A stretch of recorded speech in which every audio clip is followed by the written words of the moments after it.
صدر اعظم محترم اساتذہ کرام اور گرامی قدر مہمان اور اس جامعہ کے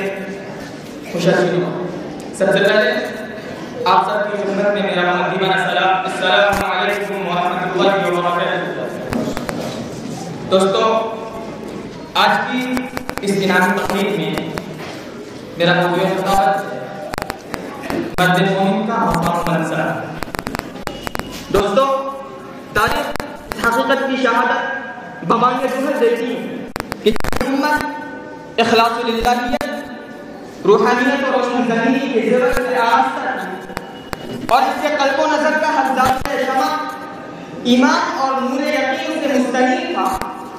اور اس کی زندگی کی ہر شاخ فکر اسلام مومنانہ بصیرت کی بات سے جنگ تھی، اور جس سے دامنوں کو پھرلا گئے زمین کا چپا چپا اور گوشہ گوشہ اس صدائے باس گشت سے لرزہ پر انداز ہو گیا۔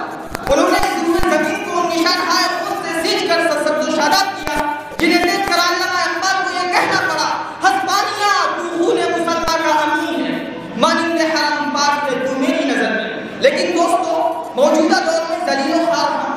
قانون کے زد میں ہاں، سڑکوں پر گولیوں کا نشانہ ہاں، ذرا ہم کتاب ماضی کی وقت گردانی کریں، قرن اول کی تاریخ سے پوچھیں، کیا ہمارا یہی مقام تھا؟ ہمارے آبا و اجداد کا یہی مقام تھا؟ نہیں، ہرگز نہیں۔ افسوس صد افسوس کہ گنوا دی ہم نے جو اسلاف سے میراث پائی تھی۔ حضرات، چشم بصیرت حالات آخرت کا تجزیہ ہے تو آپ دیکھیں گے کہ انسانیت خود اپنی حیات پر نوازا ہے۔ یہ دنیا جس میں پہلے امت کی موجود ہے، اس کے ہوتے ہوئے حسن تباہکاریوں اور بربادیوں اور فسادات عام قتل و غارت دین کا بازار کر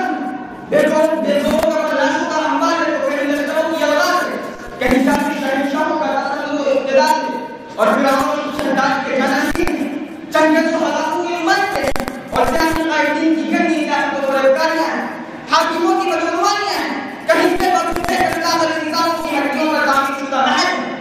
غرض یہ کہ ہر طرف راحتیاں عیاشیاں اور بے-حیائیاں ہیں۔ آپ کوئی بھی رسالہ نظیر اٹھا کر پڑھیں یا ریڈیو آن کریں یا ٹی وی کو آن کریں تو آپ کو جگہ جگہ کا مظہر نظر آئے گا۔ آپ کو اس آیت کریمہ کی مصداق ظہر الفساد فی البر والبحر بما کسبت ایدی الناس۔ لیکن دوستو، موری جس کو دنیا کی قیادت سونپی گئی تھی، رہنمائی اور رہبری کی بلندیوں پر فائز کیا گیا تھا، وہ ان حالات سے تماشا ہی بنا ہوا ہے۔ زمانے کے رخ پر رہبری کے بجائے رہبر کر رہتا ہے، مشعل ہدایت جلانے کے بجائے خود ضلالت اور برائی کی گھٹا کو تعلیم میں گر گیا ہے۔ دوستو، آخر اس کی کیا وجہ ہے؟ اس کی وجہ صرف یہی ہے کہ آج مسلمانوں کے حب ظالم اور عشق حقیقی کی شدت نہیں، ان کے جسم میں خون زندگی نہیں، ان میں روح بلالی نہیں، ان کی عبادت حقیقت جاری ہو، ان کے علوم و فنون کے رموز میں خود جگر کی شمولیت نہیں، ان کے واعظ میں پختہ خیالی نہیں، ان کے خطیب کی آنکھوں میں سرور عشق اور ان کے پیروکاروں کے پاس نجہ بلند مخدر نماز جاسوس نہیں۔ واعظ قوم کی وہ پختہ خیالی نہ رہی، برق طبعی نہ رہی، شعلہ مقالی نہ رہی، رہ گئی رسم اذان روح بلالی نہ رہی، فلسفہ رہ گیا تلقین غزالی نہ رہی۔ لا تزال طائفة من امتی یقاتلون علی الحق۔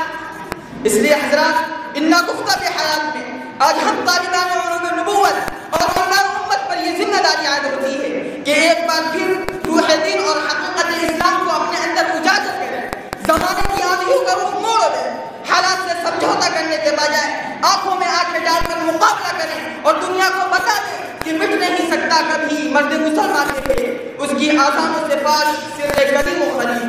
اے محمد عربی صلی اللہ علیہ وسلم کی میراث سے اپنا دامن مراد بھرنے والوں، دنیا تم کو متاثر کرنا چاہتی ہے، کہیں تم کو جڑاتی اور دھمکاتی ہے، کہیں للچاتی اور سب باتیں دکھاتی ہے، تم اپنے ملک سے دنیا کو بنا دو اور پوری ہمت و غیرت اور بھرپور محبت کے ساتھ ہمارے ظہور اعلان کر دو کہ ہم جب بھی اٹھیں موج صباحت میں اٹھے ہیں، پرغیر زمانے کی سزا ہم سے ہوئی ہے۔ دوستو، خود کو الہی کائنات کے ساتھ بٹھا کر اس میں رسول کی پیروی اور ایمان و یقین کی سرشاری کے ساتھ اپنے زمین و روح کی معرفت کو اپنا آلائے کار بنا کر مرضیات الہی کو اس کائنات کے چپا چپا میں جاری کرنا اور الہی زمین سے دلوں کو روشن و تازہ کرنا ہی ایک ملک کا اصل مقام اور اس کا اصل منصب ہے۔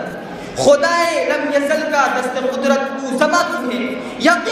کر اے غافل کہ مغلوب گما تو ہے، پرے ہے چرخ نیلی فام سے منزل مسلمان کی، ستارے جس کی گرد راہ ہوں وہ کارواں تو ہے۔ وآخر دعوانا ان الحمد للہ